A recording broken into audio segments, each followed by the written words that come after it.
Bienvenido a este audiolibro. Acomódate, relaja la mente y deja que la historia fluya a tu ritmo. Lo que estás por escuchar es un relato que invita a la reflexión, a la oscuridad y al misterio. Permite que cada palabra forme imágenes claras en tu imaginación y déjate llevar por la narración. Con ustedes, El Gato Negro. Ni espero ni quiero que se dé crédito a la historia más extraordinaria, y, sin embargo, más familiar, que voy a referir.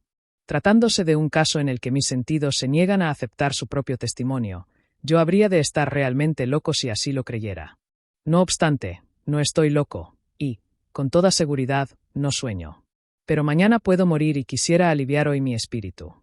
Mi inmediato deseo es mostrar al mundo, clara, concretamente y sin comentarios, una serie de simples acontecimientos domésticos que, por sus consecuencias, me han aterrorizado, torturado y anonadado. A pesar de todo, no trataré de esclarecerlos. A mí casi no me han producido otro sentimiento que el de horror, pero a muchas personas les parecerán menos terribles que insólitos. Tal vez más tarde haya una inteligencia que reduzca mi fantasma al estado de lugar común.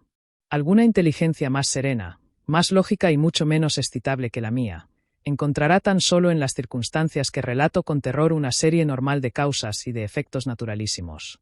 La docilidad y humanidad de mi carácter sorprendieron desde mi infancia. Tan notable era la ternura de mi corazón, que había hecho de mí el juguete de mis amigos. Sentía una auténtica pasión por los animales, y mis padres me permitieron poseer una gran variedad de favoritos.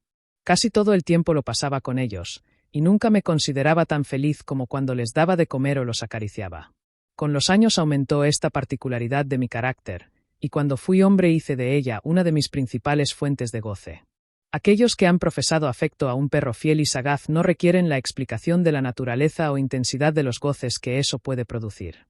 En el amor desinteresado de un animal, en el sacrificio de sí mismo, hay algo que llega directamente al corazón del que con frecuencia ha tenido ocasión de comprobar la amistad mezquina y la frágil fidelidad del hombre natural. Me casé joven. Tuve la suerte de descubrir en mi mujer una disposición semejante a la mía. Habiéndose dado cuenta de mi gusto por estos favoritos domésticos, no perdió ocasión alguna de proporcionármelos de la especie más agradable. Tuvimos pájaros, un pez de color de oro, un magnífico perro, conejos, un mono pequeño y un gato. Era este último animal muy fuerte y bello, completamente negro y de una sagacidad maravillosa. Mi mujer, que era, en el fondo, algo supersticiosa, hablando de su inteligencia, aludía frecuentemente a la antigua creencia popular que consideraba a todos los gatos negros como brujas disimuladas. No quiere esto decir que hablara siempre en serio sobre este particular, y lo consigno sencillamente porque lo recuerdo. Plutón, se llamaba así el gato, era mi predilecto amigo. Solo yo le daba de comer, y a donde quiera que fuese me seguía por la casa. Incluso me costaba trabajo impedirle que me fuera siguiendo por las calles. Nuestra amistad subsistió así algunos años, durante los cuales mi carácter y mi temperamento, por causa del demonio de la intemperancia, sufrió una alteración radicalmente funesta. De día en día me hice más taciturno, más irritable, más indiferente a los sentimientos ajenos. Empleé con mi mujer un lenguaje brutal, y con el tiempo la afligí incluso con violencias personales. Naturalmente, mi pobre favorito debió de notar el cambio de mi carácter. No solamente, no les hacía caso alguno, sino que los maltrataba.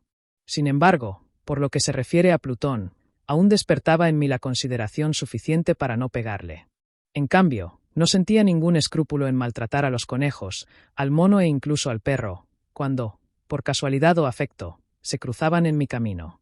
Pero iba secuestrándome mi mal, porque, ¿qué mal admite una comparación con el alcohol? Andando el tiempo, el mismo Plutón, que envejecía, naturalmente, se hacía un poco huraño, comenzó a conocer los efectos de mi perverso carácter. Una noche, en ocasión de regresar a casa completamente ebrio, de vuelta de uno de mis frecuentes escondrijos del barrio, me pareció que el gato evitaba mi presencia. Lo cogí, pero él, horrorizado por mi violenta actitud, me hizo en la mano, con los dientes, una leve herida. De mí se apoderó repentinamente un furor demoníaco. En aquel instante dejé de conocerme. Pareció como si, de pronto, mi alma original hubiese abandonado mi cuerpo, y una ruindad superdemoníaca, saturada de ginebra, se filtró en cada una de las fibras de mi ser. Del bolsillo de mi chaleco saqué un cortaplumas, lo abrí, cogí al pobre animal por la garganta y, deliberadamente, le vacié un ojo. Me cubre el rubor, me abrasa, me estremezco al escribir esta abominable atrocidad. Cuando, al amanecer, hube recuperado la razón, cuando se hubieron disipado los vapores de mi crápula nocturna, experimenté un sentimiento mitad horror, mitad remordimiento, por el crimen que había cometido. Pero, todo lo más, era un débil y equívoco sentimiento, y el alma no sufrió sus acometidas. Volví a sumirme en los excesos, y no tardé en ahogar en el vino todo el recuerdo de mi acción. Curó entretanto el gato lentamente. La órbita del ojo perdido presentaba, es cierto, un aspecto espantoso. Pero después, con el tiempo, no pareció que se daba cuenta de ello. Según su costumbre, iba y venía por la casa, pero, como debí suponerlo, en cuanto veía que me aproximaba a él, huía aterrorizado. Me quedaba aún lo bastante de mi antiguo corazón para que me afligiera aquella manifiesta antipatía en una criatura que tanto me había amado anteriormente. Pero este sentimiento no tardó en ser desalojado por la irritación. Como para mi caída final e irrevocable, brotó entonces el espíritu de perversidad, espíritu del que la filosofía no se cuida ni poco ni mucho. No obstante, tan seguro como que existe mi alma, creo que la perversidad es uno de los primitivos impulsos del corazón humano, una de esas indivisibles primeras facultades o sentimientos que dirigen el carácter del hombre. ¿Quién no se ha sorprendido numerosas veces cometiendo una acción necia o vil, por la única razón de que sabía que no debía cometerla? No tenemos una constante inclinación, pese a lo excelente de nuestro juicio, a violar lo que es la ley, simplemente porque comprendemos que es la ley. Digo que este espíritu de perversidad hubo de producir mi ruina completa. El vivo e insondable deseo del alma de atormentarse a sí misma, de violentar su propia naturaleza, de hacer el mal por amor al mal, me impulsaba a continuar y últimamente a llevar a efecto el suplicio que había infligido al inofensivo animal. Una mañana, a sangre fría, ceñí un nudo corredizo en torno a su cuello y lo ahorqué de la rama de un árbol. Lo ahorqué con mis ojos llenos de lágrimas, con el corazón desbordante del más amargo remordimiento. Lo ahorqué porque sabía que él me había amado, y porque reconocía que no me había dado motivo alguno para encolerizarme con él.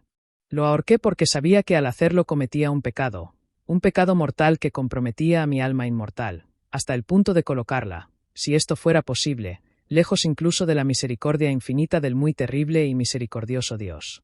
En la noche siguiente al día en que fue cometida una acción tan cruel, me despertó del sueño el grito de «fuego». Ardían las cortinas de mi lecho. La casa era una gran hoguera. No sin grandes dificultades, mi mujer, un criado y yo logramos escapar del incendio. La destrucción fue total. Quedé arruinado y me entregué desde entonces a la desesperación. No intento establecer relación alguna entre causa y efecto con respecto a la atrocidad y el desastre. Estoy por encima de tal debilidad. Pero me limito a dar cuenta de una cadena de hechos, y no quiero omitir el menor eslabón. Visité las ruinas el día siguiente al del incendio. Excepto una, todas las paredes se habían derrumbado. Esta sola excepción la constituía un delgado tabique interior, situado casi en la mitad de la casa, contra el que se apoyaba la cabecera de mi lecho. Allí la fábrica había resistido en gran parte a la acción del fuego, hecho que atribuía a haber sido renovada recientemente. En torno a aquella pared se congregaba la multitud, y numerosas personas examinaban una parte del muro con atención viva y minuciosa. Excitaron mi curiosidad las palabras «extraño», «singular», y otras expresiones parecidas. Me acerqué y vi, a modo de un bajorrelieve esculpido sobre la blanca superficie, la figura de un gigantesco gato. La imagen estaba copiada con una exactitud realmente maravillosa. Rodeaba el cuello del animal una cuerda. Apenas hube visto esta aparición, porque yo no podía considerar aquello más que como una aparición. Mi asombro y mi terror fueron extraordinarios. Por fin vino en mi amparo la reflexión. Recordaba que el gato había sido ahorcado en un jardín contiguo a la casa. A los gritos de alarma, el jardín fue invadido inmediatamente por la muchedumbre, y el animal debió de ser descolgado por alguien del árbol y arrojado a mi cuarto por una ventana abierta. Indudablemente se hizo esto con el fin de despertarme. El derrumbamiento de las restantes paredes había comprimido a la víctima de mi crueldad en el yeso recientemente extendido. La cal del muro, en combinación con las llamas y el amoníaco del cadáver, produjo la imagen tal como yo la veía. Aunque prontamente satisfice así a mi razón, ya que no por completo mi conciencia, no dejó, sin embargo, de grabar en mi imaginación una huella profunda el sorprendente caso que acabo de dar cuenta. Durante algunos meses no pude liberarme del fantasma del gato, y en todo este tiempo nació en mi alma una especie de sentimiento que se parecía, aunque no lo era, al remordimiento. Llegué incluso a lamentar la pérdida del animal y a buscar en torno mío, en los miserables tugurios que a la sazón frecuentaba, otro favorito de la misma especie y de facciones parecidas que pudiera sustituirle. Me hallaba sentado una noche, medio aturdido, en un bodegón infame, cuando atrajo repentinamente mi atención un objeto negro que yacía en lo alto de uno de los inmensos barriles de ginebra o ron que componían el mobiliario más importante de la sala. Hacía ya algunos momentos que miraba a lo alto del tonel, y me sorprendió no haber advertido el objeto colocado encima. Me acerqué a él y lo toqué. Era un gato negro, enorme, tan corpulento como Plutón, al que se parecía en todo menos en un pormenor.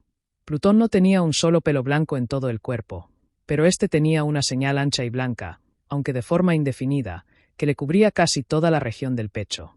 Apenas puse en él mi mano, se levantó repentinamente, ronroneando con fuerza, se restregó contra mi mano y pareció contento de mi atención.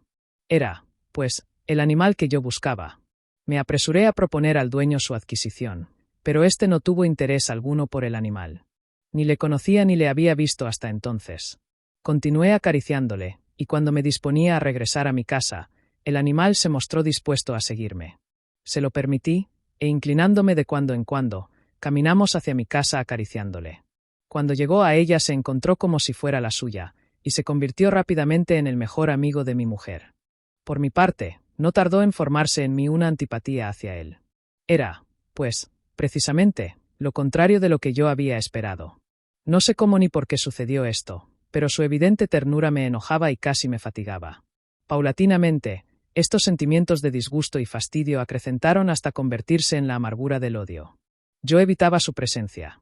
Una especie de vergüenza, y el recuerdo de mi primera crueldad, me impidieron que lo maltratara. Durante algunas semanas me abstuve de pegarle o de tratarle con violencia, pero gradual, insensiblemente, llegué a sentir por él un horror indecible, y a eludir en silencio, como si huyera de la peste, su odiosa presencia. Sin duda, lo que aumentó mi odio por el animal fue el descubrimiento que hice a la mañana del siguiente día de haberlo llevado a casa. Como Plutón, también él había sido privado de uno de sus ojos. Sin embargo, esta circunstancia contribuyó a hacerle más grato a mi mujer, que, como he dicho ya, poseía grandemente la ternura de sentimientos que fue en otro tiempo mi rasgo característico y el frecuente manantial de mis placeres más sencillos y puros. Sin embargo, el cariño que el gato me demostraba parecía crecer en razón directa de mi odio hacia él.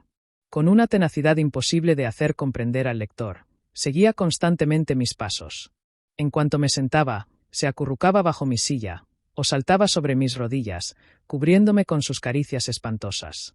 Si me levantaba para andar, se metía entre mis piernas y casi me derribaba, o bien, clavando sus largas y agudas garras en mi ropa, trepaba por ellas hasta mi pecho. En esos instantes, aun cuando hubiera querido matarle de un golpe, me lo impedía en parte el recuerdo de mi primer crimen. Pero, sobre todo, me apresuro a confesarlo, el verdadero terror del animal. Este terror no era positivamente el de un mal físico, y, no obstante, me sería muy difícil definirlo de otro modo. Casi me avergüenza confesarlo. Aún en esta celda de malhechor, casi me avergüenza confesar que el horror y el pánico que me inspiraba el animal se habían acrecentado a causa de una de las fantasías más perfectas que es posible imaginar. Mi mujer, no pocas veces, había llamado mi atención con respecto al carácter de la mancha blanca de que he hablado y que constituía la única diferencia perceptible entre el animal extraño y aquel que había matado yo. Recordará, sin duda, el lector que esta señal, aunque grande, tuvo primitivamente una forma indefinida. Pero lenta, gradualmente, por fases imperceptibles y que mi razón se esforzó durante largo tiempo en considerar como imaginaria, había concluido adquiriendo una nitidez rigurosa de contornos. En ese momento era la imagen de un objeto que me hace temblar nombrarlo. Era, sobre todo, lo que me hacía mirarle como a un monstruo de horror y repugnancia, y lo que, si me hubiera atrevido, me hubiese impulsado a librarme de él. Era ahora, digo, la imagen de una cosa abominable y siniestra, la imagen de la horca. Oh lúgubre y terrible máquina, máquina de espanto y crimen, de muerte y agonía.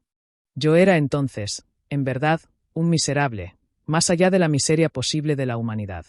Una bestia bruta, cuyo hermano fue aniquilado por mí con desprecio. Una bestia bruta engendraba en mí, hombre formado a imagen del Altísimo, tan grande e intolerable infortunio. ¡Ay! Ni de día ni de noche conocía yo la paz del descanso. Ni un solo instante, durante el día, me dejaba el animal. Y de noche, a cada momento, cuando salía de mis sueños lleno de indefinible angustia, era tan solo para sentir el aliento tibio de la cosa sobre mi rostro, y su enorme peso, encarnación de una pesadilla que yo no podía separar de mí y que parecía eternamente posada en mi corazón. Bajo tales tormentos sucumbió lo poco que había de bueno en mí. Infames pensamientos se convirtieron en mis íntimos, los más sombríos, los más infames de todos los pensamientos. La tristeza de mi humor de costumbre se acrecentó hasta hacerme aborrecer a todas las cosas y a la humanidad entera. Mi mujer, sin embargo, no se quejaba nunca. ¡Ay! Era mi paño de lágrimas de siempre. La más paciente víctima de las repentinas, frecuentes e indomables expansiones de una furia a la que ciegamente me abandoné desde entonces. Para un quehacer doméstico, me acompañó un día al sótano de un viejo edificio en el que nos obligara a vivir nuestra pobreza. Por los agudos peldaños de la escalera me seguía el gato, y, habiéndome hecho tropezar de cabeza, me exasperó hasta la locura. Apoderándome de un hacha y olvidando en mi furor el espanto pueril que había detenido hasta entonces mi mano, dirigí un golpe al animal, que hubiera sido mortal si le hubiera alcanzado como quería. Pero la mano de mi mujer detuvo el golpe. Una rabia más que diabólica me produjo esta intervención. Liberé mi brazo del obstáculo que lo detenía y le hundí a ella el hacha en el cráneo. Mi mujer cayó muerta instantáneamente, sin exhalar siquiera un gemido. Realizado el horrible asesinato, inmediata y resueltamente procuré esconder el cuerpo. Me di cuenta de que no podía hacerlo desaparecer de la casa, ni de día ni de noche, sin correr el riesgo de que se enteraran los vecinos. Asaltaron mi mente varios proyectos. Pensé por un instante en fragmentar el cadáver y arrojar al suelo los pedazos. Resolví después cavar una fosa en el piso de la cueva. Luego pensé arrojarlo al pozo del jardín.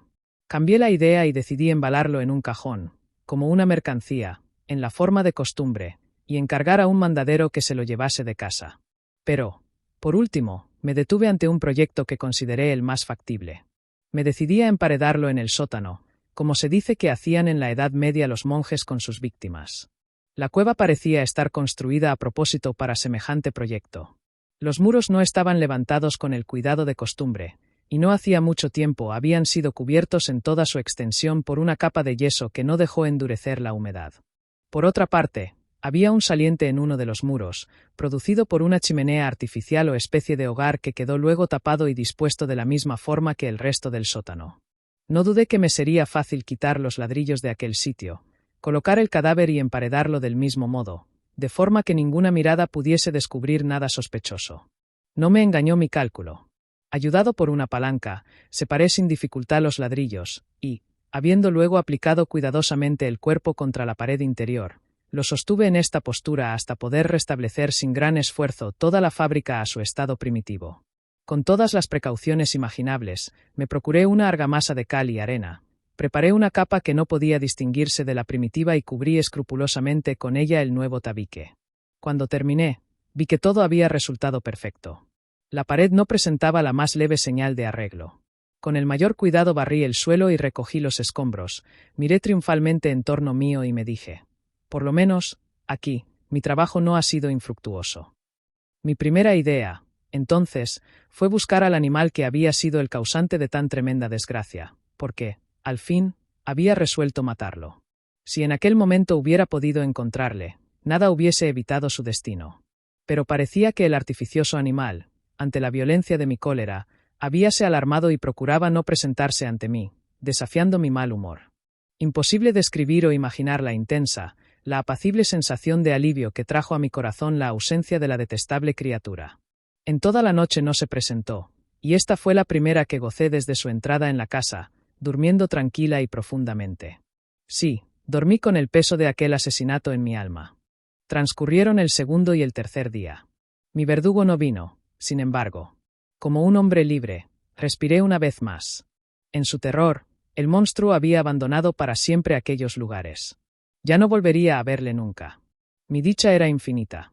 Me inquietaba muy poco la criminalidad de mi tenebrosa acción. Se incoó una especie de sumario que apuró poco las averiguaciones. También se dispuso un reconocimiento, pero, naturalmente, nada podía descubrirse. Yo daba por asegurada mi felicidad futura. Al cuarto día después de haberse cometido el asesinato, se presentó inopinadamente en mi casa un grupo de agentes de policía y procedió de nuevo a una rigurosa investigación del local. Sin embargo, confiado en lo impenetrable del escondite, no experimenté ninguna turbación. Los agentes quisieron que les acompañase en sus pesquisas. Fue explorado hasta el último rincón. Por tercera o cuarta vez bajaron por último a la cueva. No me alteré lo más mínimo. Como el de un hombre que reposa en la inocencia, mi corazón latía pacíficamente. Recorrí el sótano de punta a punta, crucé los brazos sobre el pecho y me paseé indiferente de un lado a otro. Plenamente satisfecha, la policía se disponía a abandonar la casa. Era demasiado intenso el júbilo de mi corazón para que pudiera reprimirlo. Sentía la viva necesidad de decir una palabra tan solo, a modo de triunfo, y hacer doblemente evidente su convicción con respecto a mi inocencia. Señores, dije, por último, cuando los agentes subían la escalera, es para mí una gran satisfacción haber desvanecido sus sospechas. Deseo a todos ustedes una buena salud y un poco más de cortesía. Dicho sea de paso, señores, tienen ustedes aquí una casa muy bien construida. Apenas sabía lo que hablaba, en mi furioso deseo de decir algo con aire deliberado. Puedo asegurar que esta es una casa excelentemente construida. Estos muros. ¿Se van ustedes, señores? Estos muros están construidos con una gran solidez. Entonces, por una fanfarronada frenética, golpeé con fuerza, con un bastón que tenía en la mano en ese momento, precisamente sobre la pared del tabique tras el cual yacía la esposa de mi corazón. Ah, que por lo menos Dios me proteja y me libre de las garras del archidemonio. Apenas se hubo hundido en el silencio el eco de mis golpes, me respondió una voz desde el fondo de la tumba. Era primero una queja, velada y entrecortada como el sollozo de un niño. Después, enseguida, se hinchó en un grito prolongado, sonoro y continuo, completamente anormal e inhumano. Un alarido, un aullido mitad horror, mitad triunfo, como solamente puede brotar del infierno, horrible armonía que surgiera al unísono de las gargantas de los condenados en sus torturas y de los demonios que gozaban en la condenación. Sería una locura expresaros mis pensamientos. Me sentí desfallecer y, tambaleándome, caí contra la pared opuesta. Durante un instante se detuvieron en los escalones los agentes. El terror los había dejado atónitos. Un momento después, 12 brazos robustos atacaron la pared, que cayó a tierra de un golpe. El cadáver, muy desfigurado ya y cubierto de sangre coagulada, apareció, rígido, a los ojos de los circunstantes. Sobre su cabeza, con las rojas fauces dilatadas y llameando el único ojo, se posaba el odioso animal cuya astucia me llevó al asesinato y cuya reveladora voz me entregaba al verdugo. Yo había emparedado al monstruo en la tumba. Y así termina esta historia que susurra entre las sombras. Si te ha acompañado en la quietud de la noche, no olvides dejar tu like y suscribirte al canal. Aquí cada semana, nuevas voces despiertan relatos que duermen en la oscuridad. Gracias por escuchar. Y nos encontraremos otra vez más cuando caiga la noche.